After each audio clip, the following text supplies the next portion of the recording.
So Sound of Metal. Yeah, so as we forgot to really warn, it's spoilers. I think this one came out pretty recently, right? So This might actually be within like the week or something. yeah, I'm not so sure. spoilers. This just came out. If you're gonna watch it, we're probably gonna spoil it. So don't listen to us then. Okay? Yeah. So you want me to do this one or? Go ahead. So Ruben, played by Riz Ahmed, is a heavy metal.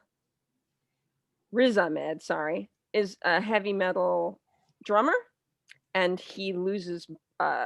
He gets a severe hearing loss, quite possibly due to all the noise he's been exposed to, and he has to deal with it. And first, he ends up. It seems like he is a recovering addict. I'm not sure what exactly the term is, but he hasn't used any heroin or any substances for 4 years, but you're still always in recovery. So he goes to one of those recovery centers that is focused, that is deaf. Everyone there is deaf. You said that it's like the building itself is deaf or something. The building cannot hear. Where he is exposed to other deaf people and deaf culture, and here's where the spoilers come in. He seems to assimilate, but he doesn't, and he gets cochlear implants and tries to return to his life before, but that doesn't quite work either. Life sucks and then you die. So that is that movie. That last part is some creative license, I would say. So I felt very mixed about this movie, I have to say. I think it's a good movie. Okay, so caveat, Theo and I both have mild to moderate hearing losses. We have about 50% of our hearing. He, at one point, they say he has 25% of his hearing. I think, which one of us is worse? I think it's you. I thought you were worse. So So I there thought you I was go. worse. Who knows? Yeah. We wear hearing aids. We're not a part of deaf culture. I don't know any sign language, really. I actually have a friend who's a sign language interpreter, and I have asked her to watch this because I'm kind of curious what she'd think of it. But she is a mother in quarantine with 2 small children, so we'll see when she gets around to it. Yeah, I'd be curious what she thinks of this. Also, another caveat. I mean, that's a caveat, and it's an important caveat, but also specifically, we have genetic hearing loss, which means right. We have always been this way. Yes. So we did not have hearing and then lose it, which is relevant, probably. So it gives me a weird point of view on this that's going to be different from both someone with hearing who's never experienced any kind of hearing loss, and it's going to be different from someone who's deaf and involved in deaf culture. Yeah. One of the things I was seeing online was that this is a better representation of deaf culture than we've seen on screen, because often we have, it's the same problem with any minority group where Hollywood tends to use, I guess, able-bodied majority group people, like, not just as their actors, but as the people writing and the people producing. And as such, you don't really have a good insight into that kind of a life. And I would say I like the complexity of this, that he seemed to be okay with hearing. I'm sorry, he seemed to be okay with having lost his hearing. And then he gets the cochlear implants, but that doesn't fix everything. But it felt, do I want to say a little, I like that it showed the complexity. I dislike that it didn't really have a strong point of view in some ways, which is rare. That's not usually your yeah, take I mean, on I didn't want it to say that this was an easy answer, but you talked about this more after the movie. It's like you don't see him deciding that he wants, like, it's just suddenly he's selling his stuff and getting cochlear implants. I'm a little uncomfortable with the fact that that his whole motivation for getting his hearing back seemed to be about the girlfriend and not the music. And the title of the movie has to do with heavy metal, which we thought was going to be more in the movie than was actually. There is something later where part of what kind of seemed, and again, he learned sign language in a matter of montage that was a little bit jumpy too. Yeah. but this kid is tapping on a metal slide, and the kid is deaf, but they're experiencing the vibrations of it. Yeah. So that is the sound of metal. So I assume that's part of it.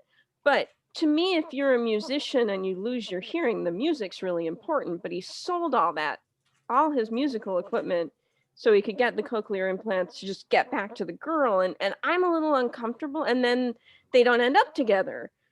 I'm a little uncomfortable with what you could get from that. I was also uncomfortable during the movie because I wasn't feeling very well because I'd eaten something bad. So that might have added to the general discomfort feeling. But it was kind of like, what are you saying here? Like, are you saying, I mean, it was definitely like, let go of the past. You can't just fix your hearing. Cochlear implants destroy your hearing. Yeah. And they bypass your all the They destroy your natural ear structure or whatever. And just so that your brain is getting direct signals. And why it sounded so weird to him is because his brain was trying to figure out what it was getting. And so I don't know, it just, something about that all, it just left me feeling a little, and they didn't talk about, and I think it's changing, but like historically the deaf community has had some very anti-cochlear implant things to say, which you kind of get a feel for through his it's not his sponsor, but the leader or the man in charge of this recovery center or whatever it is. Yeah. So I don't know. I mean, this movie doesn't need to advocate one way or the other or be some kind of educational film about cochlear implants, the pluses and the minuses or anything like that. But at the end of the day, I was kind of like, what does this all mean? It's true. If you lost your hearings, it would be very complicated. But like, I've read a biography of a man, I think he wrote some articles for Wired. He lost his hearing, kind of, his was there's some group of people who all their mothers took the same medication while pregnant, and all the kids lost their hearing. And so it's a very specific group because they figured out that happened and stopped giving it to That's good. But people his age, like, frequently that is how they lost their hearing. And he got cochlear implants, and he wrote a whole book about it. And the experience, and for him it was all about music. He wanted to hear music again. And so in that way it was that's might be why it was weird to me that music factored so, like, he was playing music with the deaf kids. I don't know. I don't know what the movie was trying to say. I guess a little bit, but like Riz Ahmed's performance is great. I think it may be one of the better depictions of that kind of situation and how it might feel, I thought. But then there was weird things you and I both noticed with the audio, like he couldn't hear his own talking, and I'm like, yeah, that's a little coming from inside your head. I mean, I don't know. I've never, his loss is worse than mine, and yeah. Well, that's something that's like, it's hard to talk. I mean, this is where, okay, so I guess my turn. Yes, go. So this, ultimately, the deaf experience I would describe as being tangential to my experience, our experience, or maybe the experience of anyone with loss of hearing. And it is so nice, even as somebody who isn't deaf, but who is tangential to that community, to just see it depicted on the screen. Totally. This is one of the rare moments. This is the rare, I'm a white able-bodied, I pass as a white able-bodied, straight, cis male, whatever. Like, I pass as the problem, it's the problem power group. And even though I have problems, including my hearing. Yeah. And so this is a rare point where I'm one of the minorities watching this, where I'm kind of a part of it. And it's like, which is weird. I'm not used to that, because hearing loss is just never depicted unless you're, I would actually say being deaf is depicted more than being hard of hearing, unless it's your grandparents and it's funny that they can't hear things. It's not, like the fact that they're now isolated from their families because we can only talk. And I mean, you and I could go on about the thing being hard of hearing. If you're young, people think you're stupid. People don't realize that it's that you misheard them, not that you are deliberately misunderstanding. Oh my God, we could go on. Our significant others are wonderful people, and even they at times have trouble dealing with us. And it's like, you've got to be patient. We've got Yeah. hearing problems. Yeah. Um, Like, please stop talking to me from rooms away. I'm never yes, going to hear you. Like, even with yes. my hearing aids on, I've had hearing aids since I was a kid. Not going to hear you. You're not Like, gonna hear you. No, well, and like even it's the thing when we watch movies, like you're watching it and it's like something is very quiet is happening, and you and I look at each other and we're like, no, oh, the that Blair Witch toilet. Project is so funny to me because it's like, I'm like, why are they so upset? And, you know, Kirby's like, there's a baby crying. And I'm like, Right, oh, where you can't hear the thing that's happening, or like I'm watching something and it's somebody sneaking up on somebody, and I'm like, there'd be noise there. There's no yeah. noise on screen because they need there not to be, but like toilet paper makes noise, you know? I don't Yeah. know. Well, 19, I think it's 1917, Yeah, or 1914. 1918, I What's forget. that movie called? It's 1918 or 17. But it's Yeah. like an entire convoy of trucks drives up and like you don't hear them. And I'm like, that's a lot of the truck. Yeah. Anyway. Its sound design is fine. I get it. Moving back to this movie, and like it is just so nice to see it depicted at all, because again, there's that guy at the beginning of that one Batman movie who's wearing hearing aids, who is not a particularly old person as I remember. There's a kid in a TV show that I can't remember the name for, who I believe was actually just deaf. There is in the Replacements, I think the Keanu Reeves football movie, one of the footballers is deaf. And it's like, I can like these, there's one more that I'm forgetting. It's like, I can name all of these. Right. It's like, it's just nice when you, like anything, it's always nice when you see somebody closer to your own experience represented on screen. Right. Having said that, it was weird because like they kept bringing the sound back in. So like, even though Riz Ahmed's character can't hear properly, and like we're basically, I think he's in every scene of the movie almost. In fact, I think he's in all of the scenes. They return to they sort of float in and out of sound of regular, you know, hearing people sound and muffled, you know, hearing loss sound. And it's interesting that they did that, and I know why they did that, but this is one of those things where it's like, oh, it would have almost been more interesting to me if they just kept it at his sound for the whole movie. They're not going to do that. It wasn't that kind of movie. That's fine. But at the same time, the sound that you hear when he can't hear isn't it's just a muffled noise. And I'm like, Yeah. you wouldn't even really hear that muffled noise. You'd only hear that muffled noise if like your cat is actually crawling on your shoulders. What is Yeah. happening? You wouldn't actually hear that muffled noise necessarily. Like later at the very end of the movie, he's lost his hearing completely because he takes his cochlear implant, the part that's the hearing aid part, I don't know what that part is, off, and it's just completely silent. And it's like there's probably like very slight room tone or something in the background, and it's like that's actually more accurate, I think, to like if I've been, you know, if I take my hearing aids out and I'm in an area where there's not a lot of people, like that's more accurate to me than that weird muffled sound he gets. It's interesting because I always think of, and again, my hearing is much better than his Yeah. was prior to the cochlear implants, but I always think because people think that if you're hard of hearing that you are deaf, and you're not. Yeah. Often I can kind of tell someone's telling me a joke because they're talking in a certain way that sounds like they're telling me a joke, but I can't catch the actual words. And This so we were it's very very used to the smile and frustrating. nod method. One of the things I hate the most is when you tell a really funny joke, but then you drop your voice dramatically to give the punchline. I never get the punchline. If you're going to drop your voice to give the punchline, I'm going to miss it. And one of the things there's a clip of John Cleese, who I think is getting himself in hot water lately on social media. But anyway, he has this funny clip where he's explaining the brain, but he's speaking nonsense. But to me, that's being hearing impaired. Hard of hearing, I think, is the correct term these days. But growing up, it was hearing impaired. He's talking like a doctor describing something and pointing at things, but it's nonsense. And that to me is what my experience is like. It's not like muffled but then again, things are just when I'm not wearing my hearing aids, things are quiet. I mean, I sleep through all kinds of things because I can't hear them. But I also hear things and I can't tell where they're coming from. I mean, I've been like, what was that noise? And Kirby's been like, that was a car backfiring like 2 blocks away. And it's like, how would you even know that? Because with my Yeah. hearing aids on, I still can't figure stuff out. So So anyway, I mean, it's like we have too much of our own personal experience that we're bringing we to the do. film in a way. So yes. So I think what I want to say is, like, having discussed all this, it is still ultimately tangential. So somebody who's actually deaf could really tell whether or not.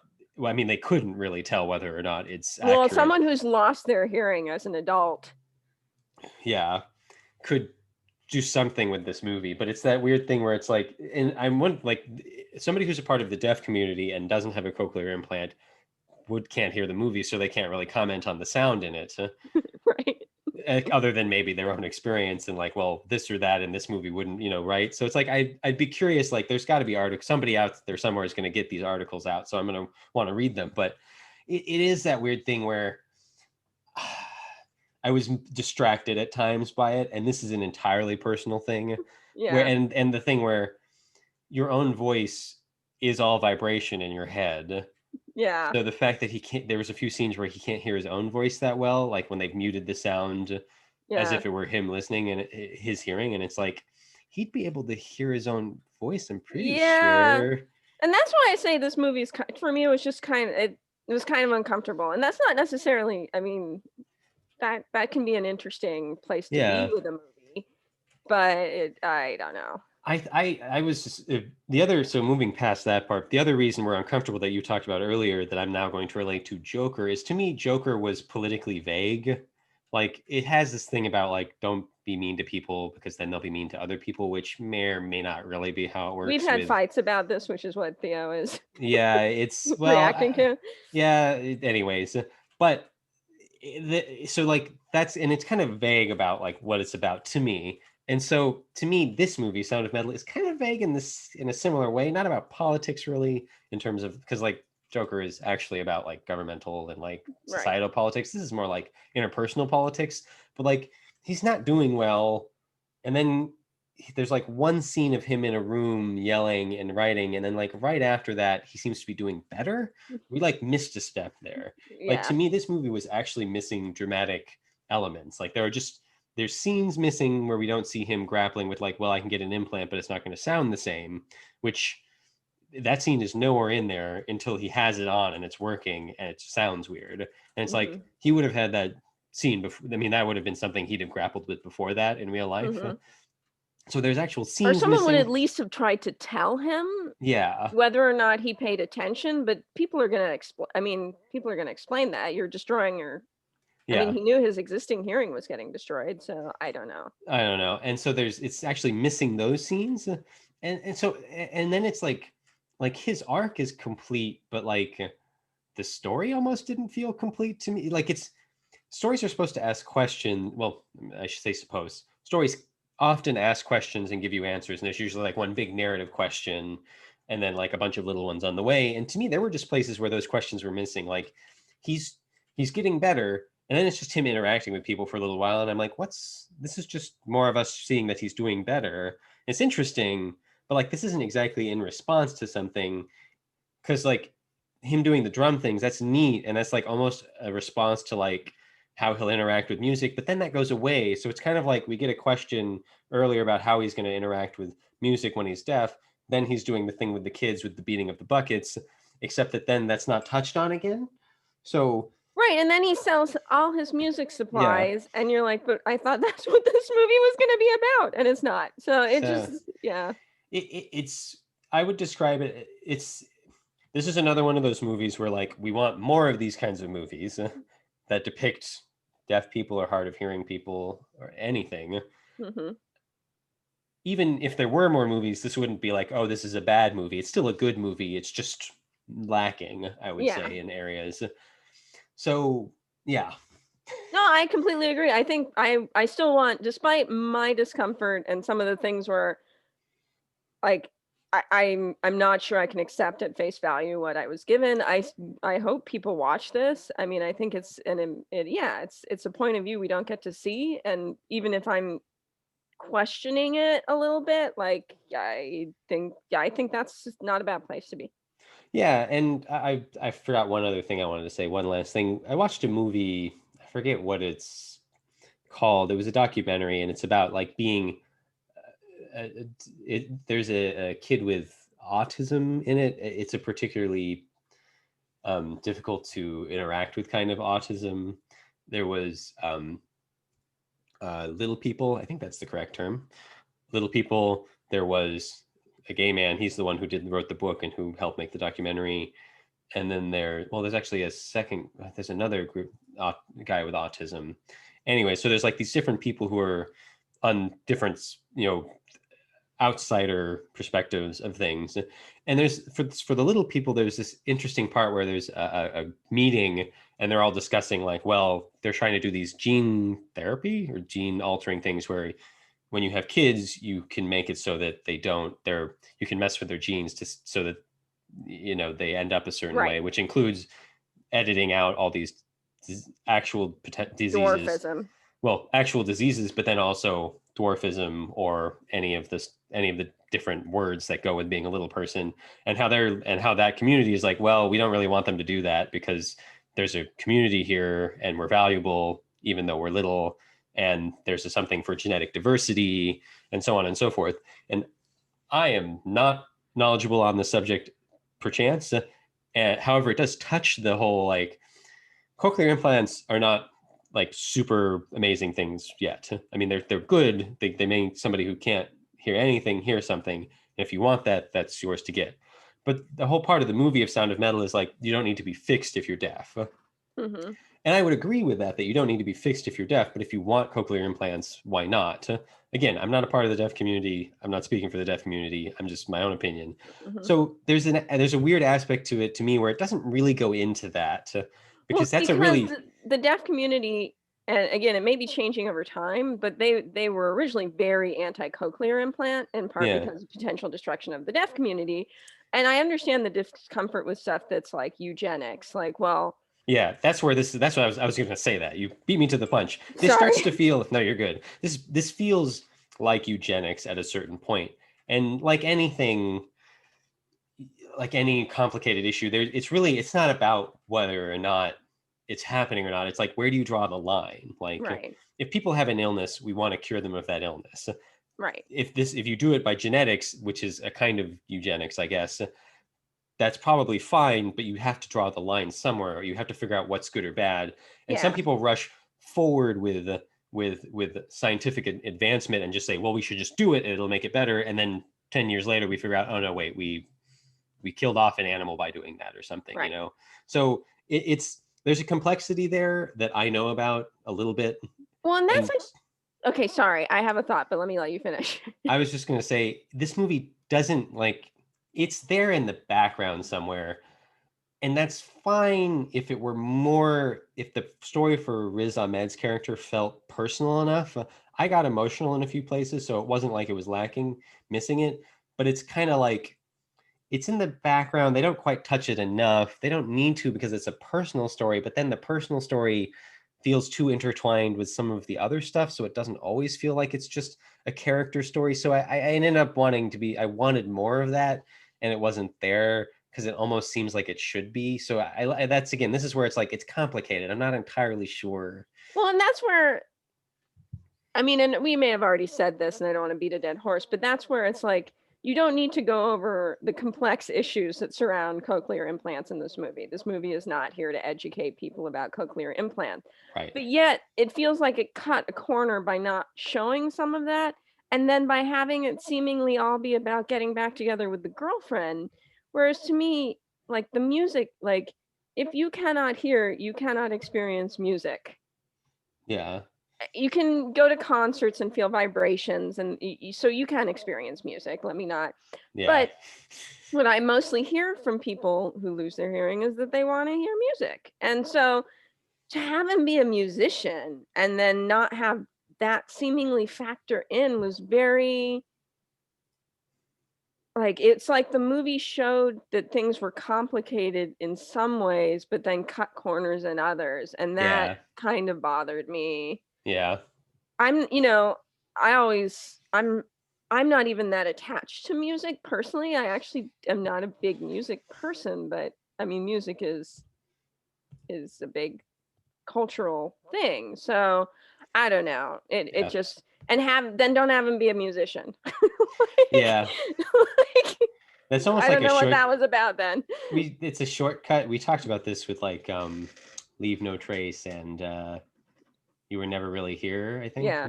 Where like war veteran is like shorthand for like mentally messed Right. up. And it's like, they're using the shorthand of being a musician for like it's really hard to lose your hearing. And it's like I don't know. Yeah, it's kind of a weird. Yeah. Anyway, I think Anyways, we probably over. ultimately, I just want to leave on the note that it was a good movie. Yeah, I mean the performances are good. Riz Ahmed's really good. Yeah. And it's really not a bad movie. It's just we have a different perspective. Yeah. So if I ever hear from my friend that does ASL stuff, you'll report in. I will report on that. It'll be in the notes. The end part. There you go.